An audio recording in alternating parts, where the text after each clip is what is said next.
আজকে আমার ছেলের পরীক্ষা, ও যাওয়ার সময় বলে গেছে, মামুনি আমি আজকে খিচুড়ি খাবো সাথে রোস্ট।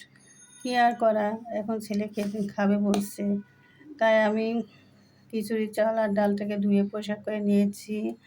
আর চুলাতে প্যান বসিয়ে তাতে পরিমাণ মতো তেল, পেঁয়াজ আর রসুন ভাজতে দিলাম। একটু ভাজা হয়ে গেলে চাল ডাল দিয়ে দিলাম, আর দিয়ে দিলাম কাঁচামরিচ, লবণ, সাথে একটু 1 চামচ আদাও দিয়ে দিলাম, আর দিয়ে দিলাম গরম মশলা গুঁড়ো। এখন কিছুক্ষণ ভাজা হয়ে গেলে এই যে আমি কিছুক্ষণ ভাজবো।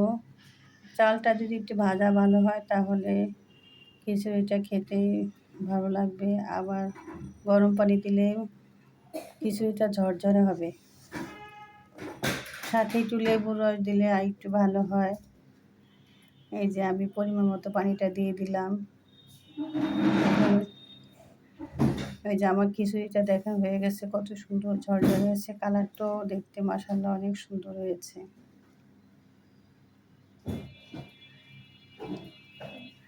যেতে